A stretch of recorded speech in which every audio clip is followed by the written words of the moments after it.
يا وطن أعطى الدماء كل الدماء وما وهن واليوم لاح ضوء الصباح مشاعلا يسري بها دم الرفاق واليوم لاح ضوء الصباح مشاعلا. We want an independent, liberated, socialist Iraq. By Saddam Hussein, June 7, 1975. Ministry of Information of the Republic of Iraq, Documentary Series, 39, 1979. Dear comrades, on behalf of the Front's leadership I greet you and hail your great struggle, each through his position and through his organizations and all of you within the general context of the common struggle for realizing the big and great aims set forth by the Front's charter. Since our last meeting, important and big developments took place in the country, in the area and in the world. When we talk about our footholds, we should not forget the relationship of this foothold with what is going on in the world because of the great technological advances and rapid communication in the world, and after the world began now to pass through a stage of formation of the fundamental pillars in foreign policies which it did not pass through ever since the end of World War II. After all that, we see that events are gaining momentum and that the revolving of the earth is accelerated inasmuch as it is related to the efforts made to form special policies which may affect the international policy, its foundation and significant impacts. We should, therefore, not single out any regional or local issue as having special position without finding the relationship between that issue and what is going on in the world. In this place nearly a year ago, we have met and talked about the Stooge pocket, the pocket of the agent renegades. We predicted its collapse. We predicted the victory of the forces of revolution, liberation and democracy in this country. Today as well, we are meeting after this victory to reconfirm that these forces will emerge victorious in their march for implementing the social program and for consolidating the line of liberation in Arab politics as well as in international politics as provided for in the National Action Charter. When we want to talk about the counter-revolutionary forces, we should, in the first place, be sufficiently clear about what we want. Since knowledge of the will of the revolutionary patriotic and democratic forces in this country will pave the way for us to know the reaction of the counter-revolutionary forces. Consequently, if we wanted nothing, the counter-revolutionary forces will also have nothing to react to, except within the traditional limits.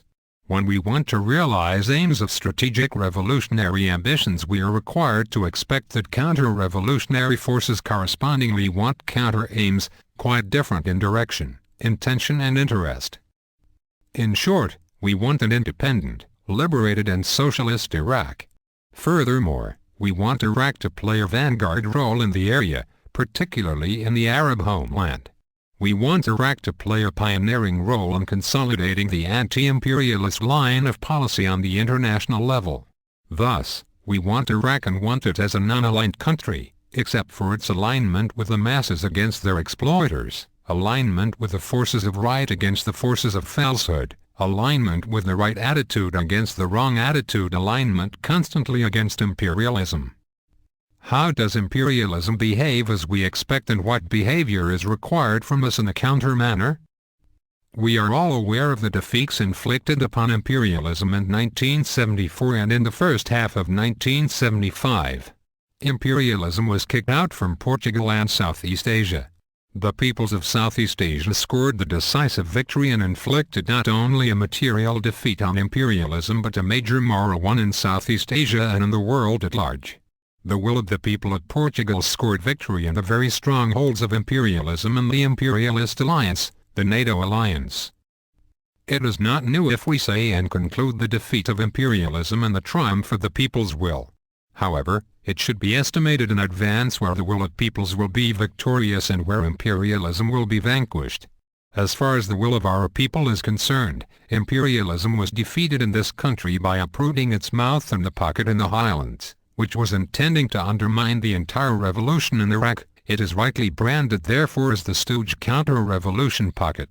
It was not only a pocket for turncoats on the highlands but also a pocket of renegades against the revolution and its principles in general, its policies and lines, as well as against its revolutionary forces with their various ranks. It acted as a harbor for imperialism in this place. It planned for the imperialist warships to infiltrate and strike at the revolution from the closest point. The victory of the revolution's years over the Stooge Pocket is regarded as a victory for the world revolution everywhere, just as the victory of the revolutionaries in Southeast Asia was a victory of revolutionaries everywhere. When imperialism scores a victory somewhere, it boosts the morale of its agents and its social, ideological, military and economic mainstays. When it suffers defeat in various places, the imperialist mainstays suffer a great moral and psychological frustration. Imperialism, as we conceive it, when defeated in the places we have just noted, certainly thinks of raising partly the morale of its agents and mainstays in the world in general through dealing out blows specially planned for this end and for other well-known traditional ones. When imperialism is defeated in Southeast Asia, in Portugal, in Iraq, in the center of the flaming oil area of this world, it goes without saying that imperialism concocts a fresh plan taking the form of infiltration or direct confrontation. When we think of marking the most strategic areas in view of the new stage according to the calculations of imperialism, we find that our area, the Middle East, is one of the nominated areas singled out for focusing attention by additional and non-traditional reserve in the current stage. When we talk about the additional effort in imperialism's effort and its special concentration on which it will depend in this area, to realize the targets which we have just pointed out, we should not discount that the forces of the peoples and their international allies in their victories in Portugal, Southeast Asia, Iraq and other parts of the world, have on their part, liberated part of their power to confront imperialism in other parts of the world. This is true, but we have to mention something technical in the calculations of imperialism and a technical thing in the calculations of the ability of international policy to withstand part of the pressure to which it will be exposed in this area. The flexibility of imperialism, and American imperialism in particular, is calculated in certain parts of the world. It is calculated as far as the matter is related to our international allies, not as far as the matter is directly related to the will of peoples. Its flexibility is calculated in the relation between Western Europe and Eastern Europe.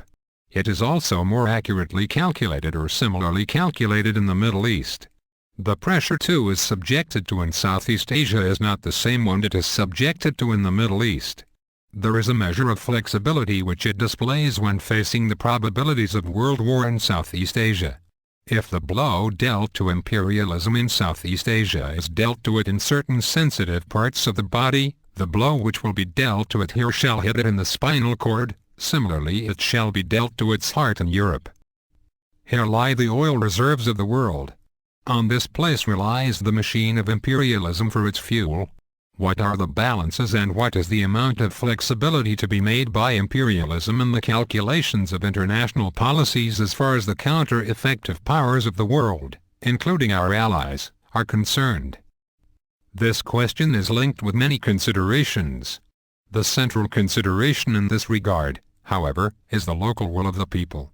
As long as the will of the peoples holds fast locally, there will be sufficient immunity in the ideological, political and military calculations for it to score victory. Equally it will expand or shrink in another direction reverse to imperialism's flexibility. When the will of the people get more determined to march forward and score victory, imperialism will be more flexible in dealing with the local and international forces of liberation. When the will of the people fails or saps locally, we should not expect any flexibility on the part of imperialism in this direction. Yet, we should envisage the magnitude of interests in this place according to the imperialist calculations and according to our own calculations too. So, the effort required for attaining the liberation similar in level to the liberation obtained by the peoples of Southeast Asia is a double effort when envisaging the interests of imperialism and their difference from those in Southeast Asia. Comrades, although you spoke about your efforts and your energies of struggle and the time which elapsed, you were still required to make fresh efforts to make your foothold on this land firmer. According to the traditional military calculations of the global plans of imperialism, This area is dangerous. In the additional calculations, it is dangerous because it is related to two questions: the Zionist entity and the number one ally of imperialism in the area, and oil, which is the second factor. When we quickly go through these factors, we should envisage the arduous efforts the forces of liberation, revolutionary forces and democratic organizations are required to exert for achieving their programs.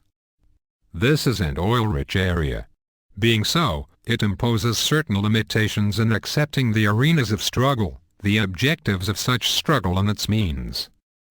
Imperialism in the oil-rich areas is careful not to ignite fires of a direct large-scale armed conflict without sufficiently accurate calculations. Imperialism has now become careful on this because it has realized that the will of the people is capable of developing their attitudes, aims and means in abnormal circumstances such as warfare circumstances, no matter how severe repression was. The will of the people is capable of occupying an advanced position in the proportional scale to what it had occupied prior to war in such a state. Thereafter, its interests will be threatened and become explosive. When we diagnose this question in such a manner without forgetting the purposes of imperialism, we should envisage the amount of the exceptional effort made by imperialism to infiltrate rear positions, the employment of methods of infiltration on a wide and concentrated scale more than the traditional confrontation with which we were familiar. In imperialist calculations, one of the most important effective means of infiltration is the forms of psychological dealing in a counter-direction, that is demoralization of spirit and conscience, and acting against inter-allied trends and trends connected with joint psychological feeling of solidarity among the ranks of the revolutionary and patriotic forces, and work to destroy them. Splitting the patriotic forces is not unfamiliar to imperialism in its previous counteraction. But the new thing is counter-formulas by which it employs most up-to-date innovations of science and technology worked out by imperialism in its own workshops in addition to its own innovative potentials. You are required to make qualitative efforts and not quantitative ones. You should have qualitative amount of psychological, ideological and political immunity to face counter-infiltration operations according to the formula we have noted. Imperialism aims at infiltrating through social and economic mainstays in society too. It will try to extend its hearsay to every effective part of our society.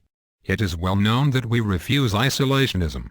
How we can be a closed society when the world is no longer accepting isolation? We are also required to step up our ideological and political immunity internally so that, while we are dealing with some flexibility in our international policy, we leave no room to the growth of hearsay, brains and schemes inside the social and economic mainstays of our society. Therefore, we have to make exceptional effort in the ideological immunity. We have to make exceptional effort in ideological education connected with policies and clear perception of the conducts of counter-forces.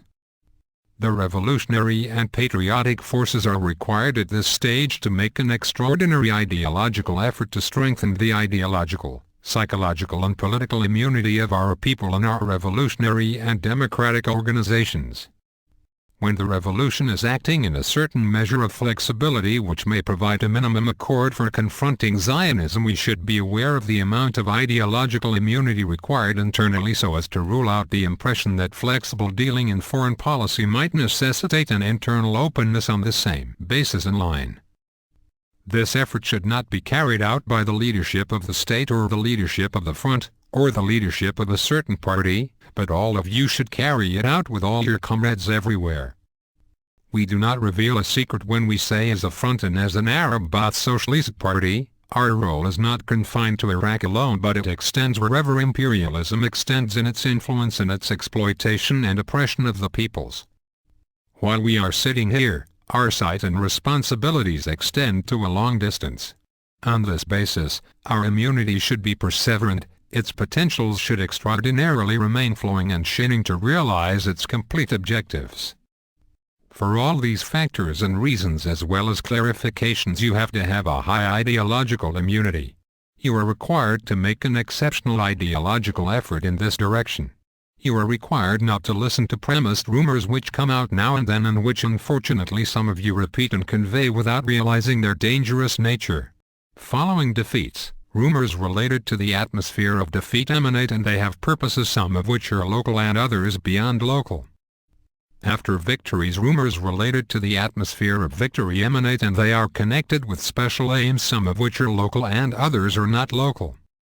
After the great victory scored by the revolution with your efforts against the stooges, many rumors which we heard and are still hearing were spread.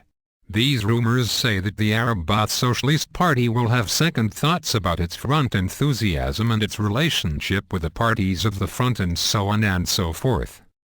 We are never used to conceal anything which must be said.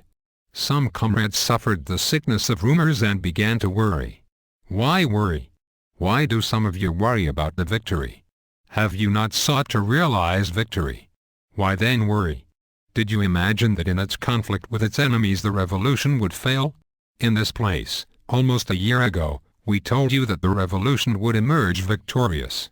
That was not mere talk and intended for consumption, but was calculated by us. We were confident that we would be victorious. Since we were confident of our victory, and since our efforts were in this direction and for this purpose and bled in the highlands for this victory, why then are we worried by this victory? Why should we not regard it as a new reinforcement to our footholds to march forward in strengthening the front in its tasks, or the future aims and its strategic objectives? Every cause in which two or more parties take part has its objectives and justifications. When the parties of the front joined it, the front had its own aims as provided for in the Charter. The aims contained in the Charter are not for the time being but are strategic aims which require of you long and hard work to realize.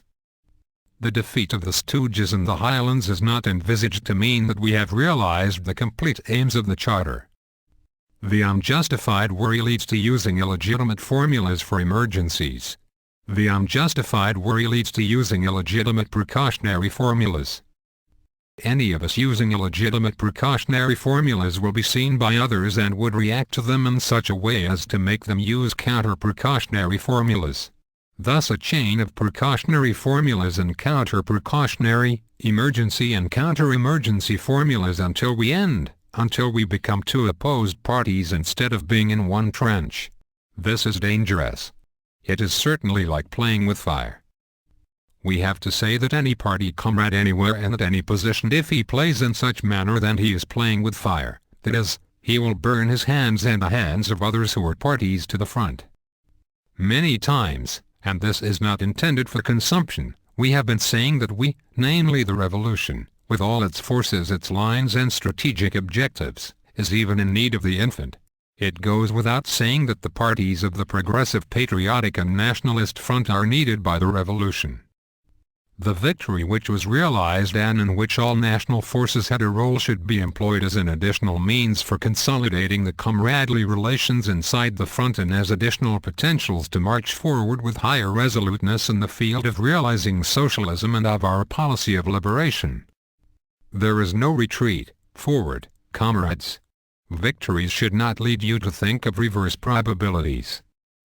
Victories always placed revolutionaries before new tasks and actions towards realizing the strategic targets and not for thinking of making a step backward. Comrades, we have to make exceptional effort in treating mistakes and showing each other as mistakes. We should not underestimate mistakes, and we should not underestimate our comradely relations. You all know that the front was established on the corpses of comrades from all ranks of national forces who were killed by the other ranks. Yet the front emerged for its known justifications. You are required to deepen the line of the front, not only to let bygones be bygones but also to strengthen your footholds on the path of the future. The path of the future cannot be approached by ideology alone. The path of the future without policies and without a concerted willpower cannot be approached. Within this context, the psychological solidarity occupies a lofty position. That is, all ranks of the national forces without exception should sense the importance of solidarity. We should make this remark and remind the comrades of their duties, the duties of internal solidarity within the framework of the front and the duties of broad action and education among the masses ranks in the direction which we have just mentioned. If the counter-revolutionary forces put you in prisons in the past, they are now after your necks.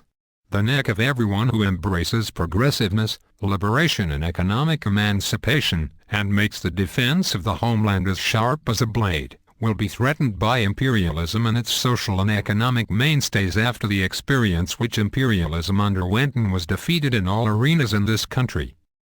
If this country remains radiating and continue to do so in the area, it shall threaten the interests of imperialism in this place.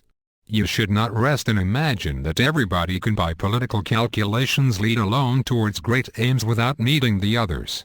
No, you should always incorporate your efforts with the additional efforts of your comrades so as to give a true concept of the tasks of the front and its continuous struggle. This was what I intended to begin with. It is a summary of what we should talk about, and peace be upon you. Text of Saddam Hussein's address to the First Intellectual Conference of Arab Pedagogues. First, I would like to express my great pleasure at meeting my brothers, the Arab pedagogues, assembling in this part of the big Arab homeland. I should say from the beginning that the very fact of your meeting with your intention of seriously discussing the question of education in the Arab homeland is an advanced step in comparison with the previous condition which prevailed in the connections between the natives of the nation. But when we meet and decide to discuss the nation's affairs seriously, we strive to go beyond the minimum into what is relatively better. On the subject of education, I shall mention a number of points which concern my specialization in politics and political action, proceeding from the assessment that any act in society, whether individual or collective, is bound to be connected with an aim, and that any idea in this field is bound to be connected with the existing social reality and with the constituent elements of the condition interacting with it. Therefore, while discussing the theories which were formulated in the East or the West, and in order not to fall into error, we should recognize three situations. The first situation: what strategic aim or aims are connected with the prevailing education connected with a definite theory or a philosophy? Subsidiary theories always proceed from a definite philosophical rule connected with the social, economic and political reality of a given stage of development. Some time ago I was told by one colleague, during a special social discussion, that an attempt has been made for slicing off parts of the images of the best people and putting them together, and the result has been a very ugly image.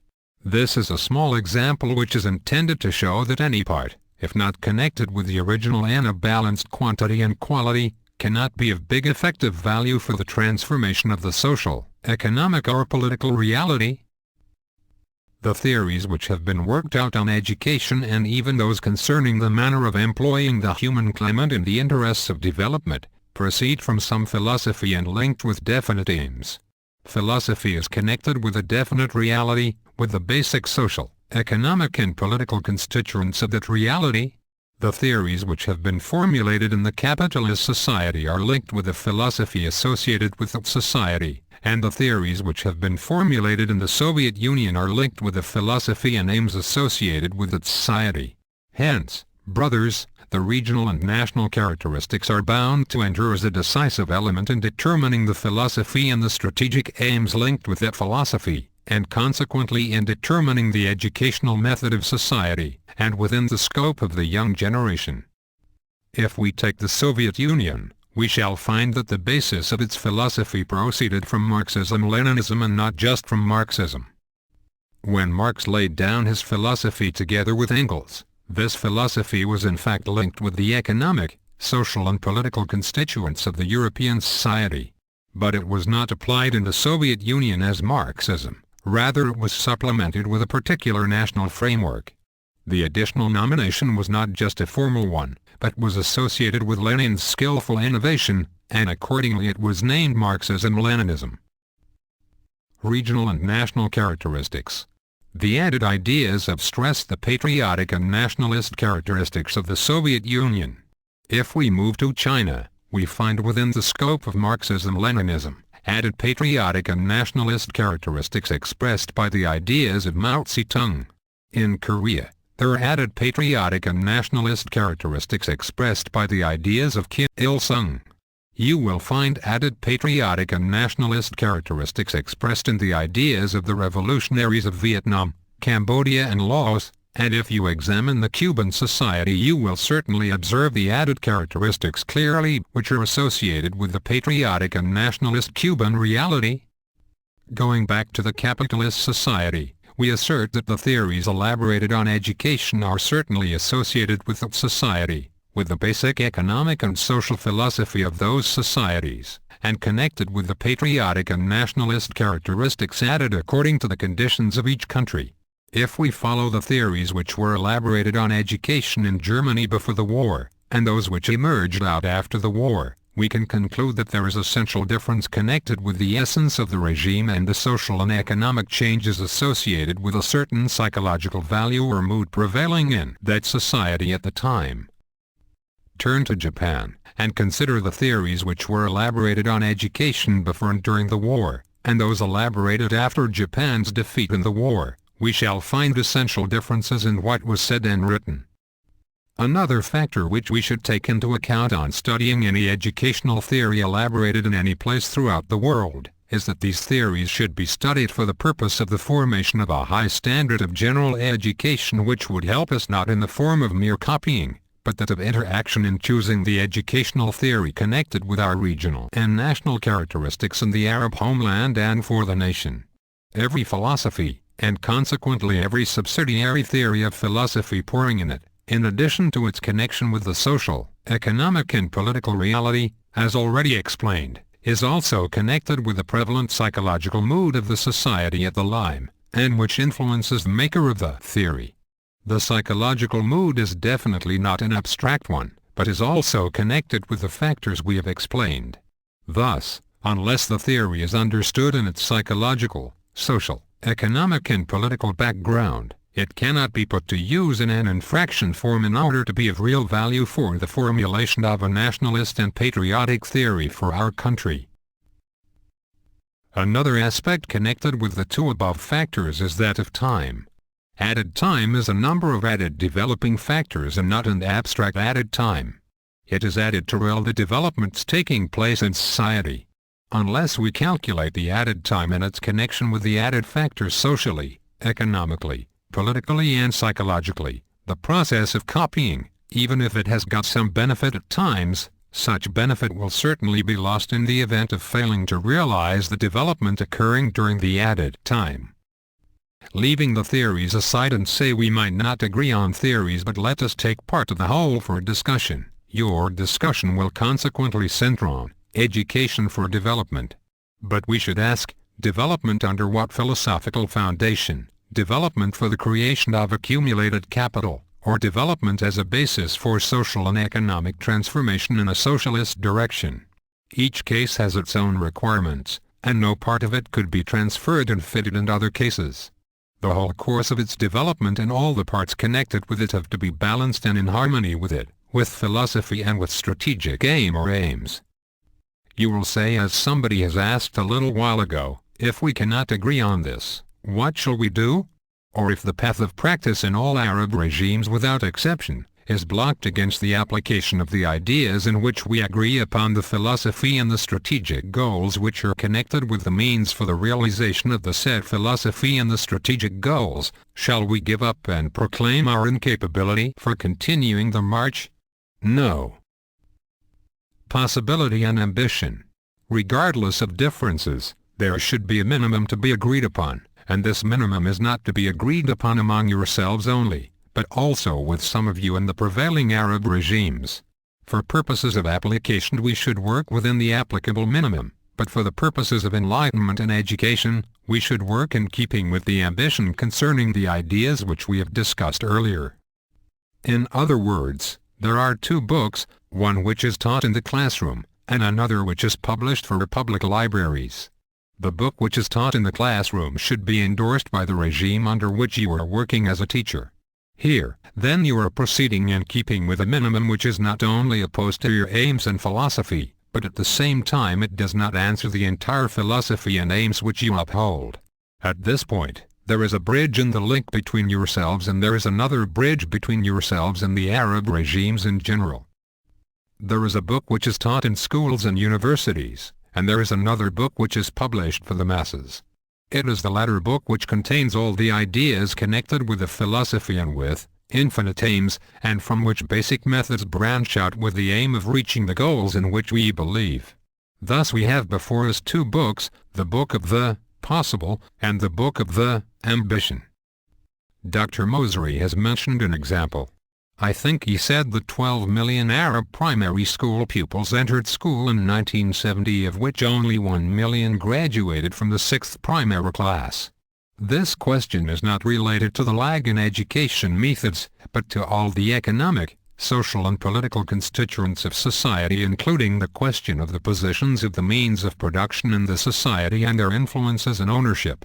Those 11 million have not failed because of a lag in the methods of education, and if we look carefully into the matter we shall see that the majority left of their free will because their families were in need of them to look after the sheep instead of being pupils passing the 6th class to join the intermediate school.